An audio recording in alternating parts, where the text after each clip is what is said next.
అందరికీ నమస్కారం. నా పేరు రమ. సాథియా 16వ భాగం. రచయిత గీతాంజలి గారు. దీని వెనక ఎవరున్నారో మీకు తెలుసా? మీరు వాళ్ళని చూసారా? కనీసం నాకు పేరైనా చెప్పండి అంది చంద్రిక. వద్దు, అవన్నీ నీకొద్దు తల్లి. ప్రశాంతంగా నీ బ్రతుకు నువ్వు బ్రతుకు. నీ ఒక్కటి ప్రాణం కోసం ఇక్కడ చాలా రక్తపాతమే జరిగింది. దానికి ఆ విలువ ఇవ్వు. నీ ప్రాణాలు కాపాడుకో అన్నాడు అతను. నా ప్రాణాలేంటి? ఎందుకు? కాస్త కంగారుగా అడిగింది చంద్రిక. ఆ మాటకు అతను సమాధానం చెప్పేలోపే ఎక్కడి నుంచి తగిలిందో కానీ అతని గుండెల్లో రివ్వున బుల్లెట్ తగిలి రక్తం చంద్రిక మొహం అంతా చిమ్మింది. ఎర్రటి సింధూర వర్ణం సంతరించుకున్న ఆమె మొహాన్ని చూస్తూ జాగ్రత్త అని అతి కష్టమే చెప్పాడు అతను. అంకుల్ అంకుల్ అని అరుస్తూ చుట్టూ చూసింది చంద్రిక. అసలు ఎక్కడ అనుమానించే ఆనవాళ్ళు కూడా ఏవీ లేకపోవడం వల్ల తల కొట్టుకొని కూలబడిపోయింది. అక్కడే ఏడ్చేసింది చంద్రిక భయంగా. సరిగ్గా అప్పుడే తన ఫోన్ రింగ్ అవుతూ ఉంటే ఎవరో కూడా చూసే ఓపిక లేక డైరెక్ట్గా చెవి దగ్గర పెట్టుకుంది ఫోన్ని. ఏంటి మిస్ మీరా శిఖర్ చంద్రిక గారు, అంత త్వరగా ఓటమిని ఒప్పుకున్నారా? హేళనగా అడిగారు అటువైపు నుండి. ఎవరు మీరు అని అడిగింది అసహనం ఆమె గొంతులో. Oh my cutie hand hot baby, నీ వర్జినిటీ బ్రేక్ చేసిన మనిషిని మర్చిపోయావా? ఏ మాటకు ఆ మాట. ఒక్క రాత్రి చాలలేదు నాకు. నువ్వు స్పృహలో లేనప్పుడే నాకు అంత కిక్కిస్తే, స్పృహలో ఉన్నప్పుడు నీ అరుపులు వింటూ నీ చేతులతో నువ్వే నాకు అప్పచెప్పేసుకుంటే ఎంత బాగుంటుంది అన్నాడు వెకిలిగా. అతని మాటలకి ఒళ్ళంతా అతి జుగుప్సుగా అనిపిస్తూ ఉంటే ఒక్కసారిగా శరీరం విదిలించుకొని, అసలు నేనేం చేశాను నీకు? ఎవరు నువ్వు? నా కోసం ఇలాంటి అమాయకుల్ని బలి తీసుకోవడం దేనికి? నిజంగా అంతటి దమ్ముంటే నా ప్రాణాలు తీసుకో కోపంగా చెప్పింది. ఈ పొగరే నాకు పిచ్చి లేపింది. నీ ప్రాణాలు నేనంత సులువుగా తీయను బేబీ. నా థాట్స్ నాకున్నాయి కానీ నీకొక విషయం చెప్పనా? ఆ రోజు రాత్రి వరకు నువ్వు వర్జిన్ అని తెలియలేదు బేబీ నాకు. I love virgin girls. నువ్వు వర్జిన్ అని తెలిసి ఉంటే అస్సలు నీకు మత్తు ఇవ్వకపోదును కదా అన్నాడు అతని గొంతులో తన మీద కసి. మాటల్లో కామం కనిపిస్తూ ఉంటే కళ్ళు మూసుకొని అసలు ఈ గొంతు ఎక్కడైనా విందేమో అని గుర్తు తెచ్చుకోవడానికే ప్రయత్నించింది చంద్రిక. ఏంటి బేబీ, నా గురించే ఆలోచిస్తున్నావా? గుర్తురా నీకు? ఎందుకంటే నాకు నువ్వు తెలుసు. నేను నిన్ను చూశాను, కావాలని అనుకున్నాను, సొంతం చేసుకున్నాను. కానీ నీకు నేను ఎవరో తెలియదు. నాకు తెలిసి నా ముఖం కూడా నువ్వు సరిగ్గా చూసి ఉండవు. కానీ నేను మాత్రం నీలో అణువణువుని చూసేశాను, తాకాను, స్పృశించాను. కామంతో రగులుతున్న అతని మాటలు వినలేక ఫోన్ కట్టేసి పక్కన పడేసింది. లేచి కారులో నుండి వాటర్ బాటిల్ తీసుకొని ఫేస్ వాష్ చేసుకొని వచ్చేలోపు బాడీ అక్కడి నుంచి తీసి మొత్తం క్లీన్ చేసేశారు. అది చూడగానే ఒక విరక్తి నవ్వు చేరింది తనకి. కార్ తీసుకొని ఇంటికి వెళ్ళబోతూ ఉంటే మధ్యలోనే విపరీతమైన కడుపు నొప్పి, కళ్ళు తిరగడం అవుతూ ఉంటే కార్ని సైడ్కి ఆపి స్టీరింగ్ మీద తల పెట్టి ఒక్క నిమిషం పాటు ఉండిపోయింది. కాలం గడుస్తున్న కొద్దీ తన నొప్పి ఉద్రిక్తత పెరుగుతోంది కానీ తగ్గకపోవడంతో కళ్ళల్లో నీళ్లు తిరుగుతున్నాయి తనకి. డ్రైవ్ చేయడానికి కూడా బాడీ సహకరించకపోవడంతో కార్ విండో ఓపెన్ చేసింది చంద్రిక. అప్పుడే అటుగా వెళ్తున్న చంద్రిక వాళ్ళ ఎన్జిఓ ఓనర్ గౌతమ్కి చంద్రిక కనిపించగానే, చందు కార్ ఏది? ఇలా రోడ్డు మీద ఎందుకుంది? కార్ ఏమైనా ట్రబుల్ ఇచ్చిందా అనుకుంటూ డోర్ కొట్టాడు. అన్న కడుపు నొప్పి, హాస్పిటల్కి తీసుకెళ్ళు ప్లీజ్ అంది చంద్రిక. అయ్యో ఏమైందిరా నీకు అంటూ తన మీదకి ఒరిగిపోతున్న చంద్రిక చుట్టూ చెయ్యేసి గట్టిగా పట్టుకున్నాడు. తన డ్రెస్ నుండి అవుతూ ఉన్న బ్లీడింగ్ని చూసి ఒక్క సెకండ్ భయం వేసిన నెక్స్ట్ సెకండ్ గబగబా హాస్పిటల్కి తీసుకుని వెళ్ళాడు. తనని అడ్మిట్ చేయగానే చంద్రిక లోవర్ అబ్డామిన్కి చెక్ చేస్తూ ఈమె ప్రెగ్నెంటా అని అడిగింది. కాదు డాక్టర్, తనకి ఇంకా పెళ్లి కాలేదన్నాడు గౌతమ్. పెళ్లికి తల్లవడానికి సంబంధం ఏంటి మిస్టర్ అంది డాక్టర్. ఇన్నేళ్ళు ఆవిడ మెడికల్ సర్వీస్లో ఇలాంటి కేసులు చాలానే చూసిందేమో, అందుకే అంత నిర్లిప్తత. నూనో సంబంధం లేదు, బట్ ఏమో నాకు తెలియదన్నాడు గౌతమ్. ఒక్కసారి ప్రెగ్నెన్సీ చెకప్ చేయండి అని తన బ్లడ్ని క్లీన్ చేయమని నర్స్కి చెప్పింది డాక్టర్. ప్రెగ్నెన్సీ టెస్ట్లో పాజిటివ్ రావడంతో ట్రీట్మెంట్ని స్టార్ట్ చేసి తనకి ఇప్పుడు సెకండ్ మంత్ ఎంటర్ అయింది. ఎంత జాగ్రత్తగా ఉండాలి తను. ఇలాంటి టైంలో స్ట్రెస్ తీసుకుంటే ఇలాగే అవుతాయి. ఈసారికి ఏదో అదృష్టం బాగుండి సరిపోయింది కానీ నెక్స్ట్ టైం ఇలా జరగకుండా చూసుకోండి. తన యూట్రస్ కండిషన్ చాలా వీక్గా ఉంది. స్ట్రాంగ్గా మారకపోతే తల్లికి చాలా ప్రమాదం అని ట్యాబ్లెట్స్, విటమిన్ సప్లిమెంట్స్ రాసి లేచాక డిశ్చార్జ్ చేస్తామని చెప్పి అక్కడి నుంచి వెళ్ళిపోయింది రౌండ్స్కి. చందు కనీసం నాకు మదర్ కూడా ఎందుకు చెప్పలేదు? అసలు నిన్ననే కదా మదర్తో మాట్లాడాను అని అనుకున్నాడు గౌతమ్. చంద్రిక లేచేంత వరకు అక్కడే ఉండి తను లేచిన తర్వాత ఇప్పుడు ఎలా ఉంది నీకు చందు నెమ్మదిగా అడిగాడు. తన దగ్గరికి వెళ్ళి ఫైన్ అన్నయ్య, ఏమైంది నాకు? ఎందుకు సడన్గా ఇంత ఇల్లయ్యాను అని అడిగింది చంద్రిక. ఏం మాట్లాడకుండా తన చేతిలో రిపోర్ట్స్ పెట్టాడు గౌతమ్ తనవి. ఒక్కసారి వాటిని మొత్తం చెక్ చేసి ప్రెగ్నెంట్ అనే ఒక పదం దగ్గర తన కళ్ళు మెరిసిపోగా అప్రయత్నంగా పొట్ట చేత్తో తడుముకుంది. నీకు ముందే తెలుసా నువ్వు ప్రెగ్నెంట్ అని? తన ఆనందాన్ని ఆశ్చర్యంగా చూస్తూ అడిగాడు. తెలియదన్నట్టుగా తలూపింది, కానీ కళ్ళు మాత్రం ఆనందంగా వర్షిస్తూనే ఉన్నాయి చంద్రికకి. అప్పుడే ప్రెగ్నెంట్ ఏంటి చందు? ఇంకా పెళ్ళి అని ఆగిపోయాడు అతను. ఏమని మాట్లాడగలడు? ఏ సంస్కారం ఉన్నా అన్నయ్య అంతకంటే ఎక్కువ మాట్లాడలేడు కదా. నాకు అన్నయ్య నా దగ్గరికి వచ్చేసాడు అన్నయ్య, ఇంతకంటే ఎవరు మా ఇద్దరిని దూరం చేయలేరని చిన్నగా చెప్పింది సంతోషంగా. అర్థం కాలేదు గౌతమ్కి. ఏంటి అన్నాడు మళ్ళీ. ఏం లేదులే, కానీ ఐ థింక్ నేను ఒకసారి డాక్టర్తో మాట్లాడొస్తే మంచిదనుకుంటున్నా, నేను వెళ్ళొస్తాను అని అంది చంద్రిక. కడుపు నొప్పి కొంచెం తగ్గినట్టుగా అనిపిస్తూ ఉంటే లేచి డాక్టర్ దగ్గరికి వెళ్ళి మాట్లాడుతూ ఉంటే తన యూట్రస్ పరిస్థితి చెప్పడంతో ఒకసారి షాక్ అయినా వెంటనే స్ట్రాంగ్గా ఉండాలని ఫిక్స్ అయిపోయి టాబ్లెట్స్ అన్నీ కనుక్కొని మళ్ళీ వచ్చి తను హాస్పిటల్ డ్రెస్లో ఉండడం చూసి ఇప్పుడు ఎలా అని అనుకుంటూ ఉండగా ఆ డ్రెస్ తీసి తనే పక్కన ఒక కొత్త డ్రెస్ ఇచ్చాడు గౌతమ్. ఇప్పుడే తెప్పించాను నీ కోసం అంటూ థ్యాంక్స్ అని చెప్పి ఆ డ్రెస్ వేసుకొని అక్కడే ఫ్రెష్ అయ్యి గౌతమ్తో కలిసి ఇంటికి బయలుదేరింది. ఎంత హ్యాపీగా అనిపిస్తుందో తనకి. తను ప్రెగ్నెంట్ అని తెలిసాక ఇప్పుడు తను అనాథ కాదు. విక్రాంత్ని ఎవరైనా తన నుంచి దూరంగా తీసుకోగలరు, కానీ తన కొడుకు తన బిడ్డను ఎవరు తీసుకోగలరు? అది తనకు మాత్రమే సొంతమైన బిడ్డ కదా. ఇష్టం ఉండి తన కడుపులోకి వచ్చినా లేక తన కడుపులోకి వచ్చినా అది తన బిడ్డే కదా. వీడు నా కన్నయ్య హ్యాపీగా అనుకుంది. మంచి మదర్ అవ్వాలి కదా. అవ్వాలంటే ఏం చెయ్యాలి? అవన్నీ తర్వాత తెలుసుకుంటా ఖచ్చితంగా. కానీ ఫస్ట్ నేను చేయాల్సిన పని ఒకటి ఉంది. కన్నయ్య కడుపులో ఉన్న కొడుకుతోనే మాట్లాడేస్తూ భార్గవ్ గారికి చెప్పేస్తాను. చంద్రిక ఆనందంగా ఫోన్ తీసి భార్గవ్కి ఫోన్ చేసి అదే విషయం చెప్పి పెళ్ళి క్యాన్సిల్ చేసుకుంటున్నట్టుగా చెప్పేసింది స్థిరంగా. ఎందుకు ఏంటి అని కూడా రెట్టించలేదు భార్గవ్. ఆలోచనలకు రెస్పెక్ట్ ఇస్తున్నాడు అనుకుంది, కానీ దాని వెనకాతల అతని ఆలోచన ఊహించలేకపోయింది చంద్రిక. ఊహిస్తే కథ వేరేలా ఉండేదేమో మరి. రాత్రి 10 గంటలు అవుతుందేమో. అప్పుడే భోజనం చేసి ట్యాబ్లెట్ వేసుకొని పడుకుంది చంద్రిక. అంతలోనే డోర్ ఎవరో దబదబా బాధేస్తూ ఉంటే వెళ్ళి డోర్ తీసేసరికి ఒక 15 ఏళ్ల అమ్మాయి స్కూల్ డ్రెస్లో ఎంత కంగారుగా కళ్ళు తిప్పుతూ కనిపించిందో తన కళ్ళకి. ఏమైంది అని అంది చంద్రిక. వాళ్ళు నన్ను తరుముకుంటూ వస్తున్నారక్క అని కంగారుగా చెప్పింది. ఎవరు అంటూ డోర్ దగ్గరికి తీసి కిందకి వెళ్ళింది. తను వెళ్ళేటప్పటికే అక్కడ చుట్టూ కత్తులు పట్టుకొని దాక్కున్న జనాన్ని తను గమనించలేదు. పిల్లర్స్కి అటు ఇటు ఉన్న జనాలు చూడగానే చంద్రికని మోసం చేస్తున్నాడేమో అని ఫీలింగ్ ఎక్కువైపోయిందా అమ్మాయికి. అక్క అక్క నేను చంపేస్తారు పారిపో అని అరిచింది ఆ అమ్మాయి.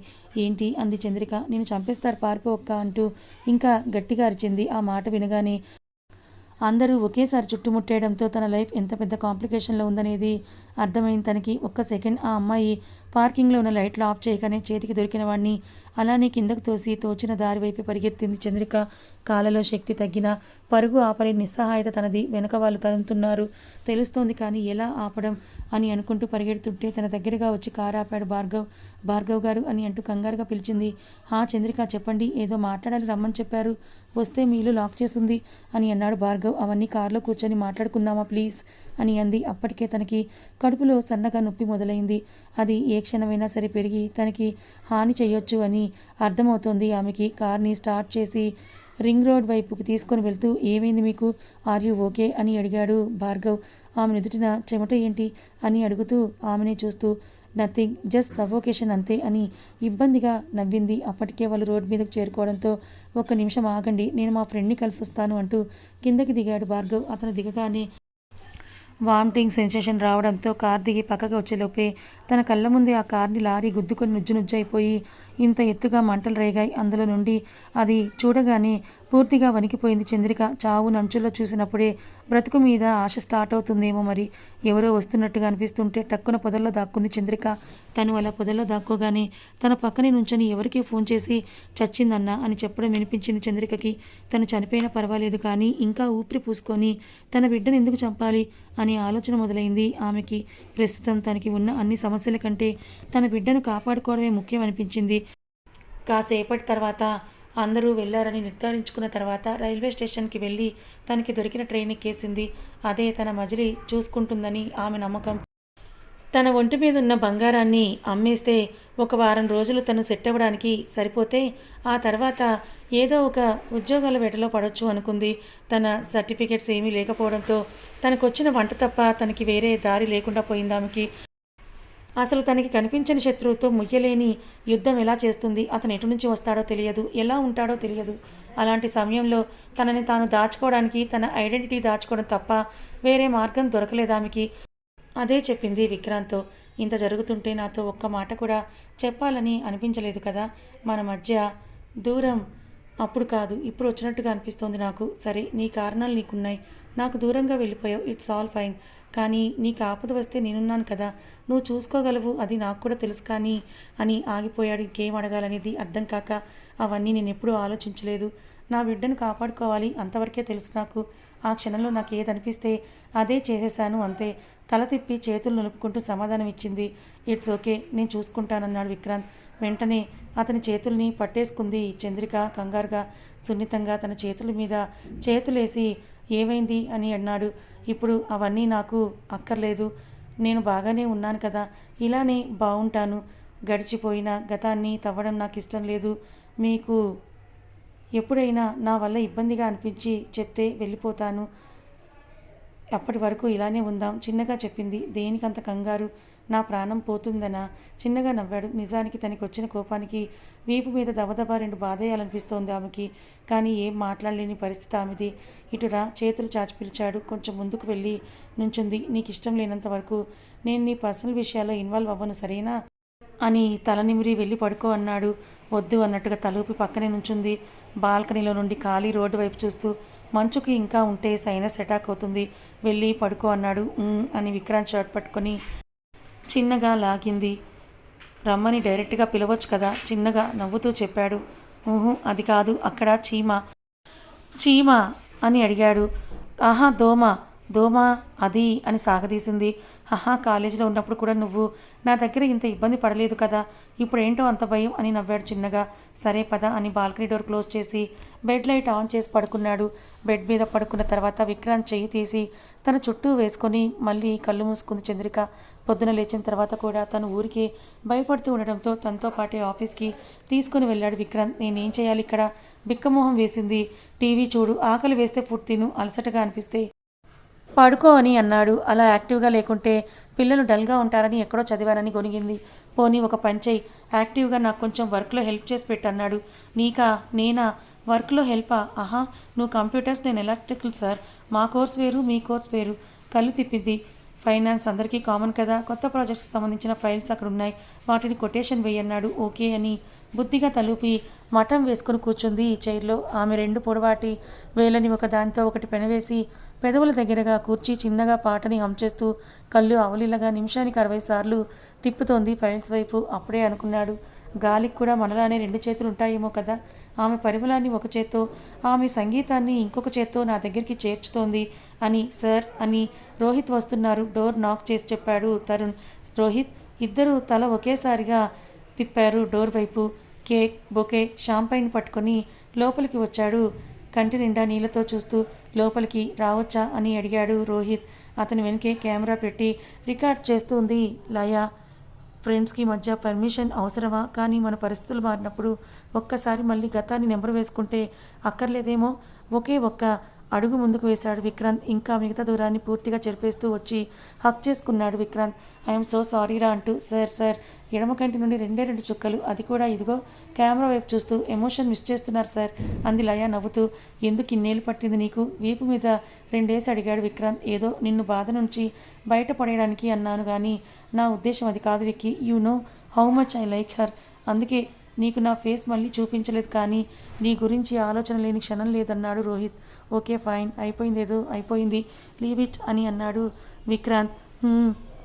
ఇప్పుడు ఫాదర్ అవ్వబోతున్నావని నాకు తెలిసి వచ్చాను కంగ్రాచ్యులేషన్స్ చెప్పడానికి అని అన్నాడు Rohit.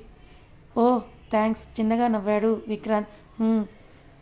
Any ways you got your first love, I am so happy for you అని అంటూ, అప్పుడు అందుకేగా ఈ హ్యాపీ టైంలో చిన్న సెలబ్రేషన్స్ అంటూ ఇద్దరి పక్కన నిలబెట్టి చంద్రికకి సర్ప్రైజ్ బేబీ షవర్ ఏర్పాటు చేశాడు రోహిత్. అది ప్రైవేట్గా విక్రాంత్ రూమ్లోనే జరిగిన ఒకరొకరిగా అక్కడ ఉన్న అందరికీ కూడా పాకేసింది. వాళ్ళకి ఎంతో ఇష్టమైన బాస్ తండ్రి కాబోతున్నాడనే సంతోషం వాళ్ళు కూడా కలిసి పంచుకోవాలనుకున్నారు.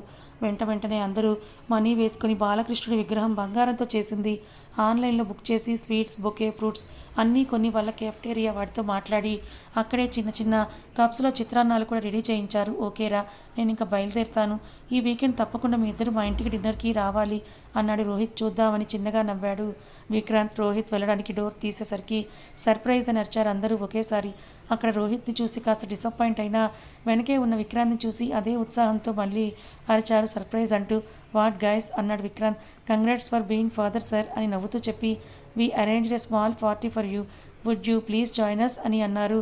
అందరూ కూడా ఒకేసారి ఆ మాట వినగానే తన రూమ్ నుండి ఇంకా బయటకు రాకుండా లోపల నుండే చూస్తున్న చంద్రిక వైపు ఒకసారి చూశాడు. ఓకేనా అని అన్నట్టు. అంతమంది మధ్యలో అంటే భయం వేసి వద్దు అన్నట్టుగా తలూపింది చంద్రిక. నాట్ నౌ గైస్ అన్నాడు విక్రాంత్. బాస్కి ఎదురు చెప్పే ధైర్యం లేక అందరి మొహాలు ఒకేసారిగా మాడిపోయాయి. అది చూడగానే జాలేసి బయటికి వచ్చింది చంద్రిక. కథ ఇంకా ఉంది. మరి చంద్రికని పాడు చేసింది ఎవరు? తన కడుపులో ఉన్న బిడ్డకి విక్రాంత్ ఫాదర్ అని చెప్పుకుంటున్నాడు. మరి చంద్రిక విక్రాంత్లు కలుస్తారా? ఇప్పటికైనా విక్రాంత్ ప్రేమని చంద్రిక అర్థం చేసుకుంటుందా? చంద్రిక తనకి ఇక నుంచైనా దూరంగా వెళ్లకుండా విక్రాంత్తోనే ఉంటుందా? మరి చంద్రిక జీవితం నాశనం చేసిన ఆ వ్యక్తిని విక్రాంత్ పట్టుకోగలుగుతాడా లేదా? తెలుసుకోవాలనుకుంటే ఛానల్ని ఫాలో అవ్వండి. కథ నచ్చితే లైక్ చేయండి. Thank you so much.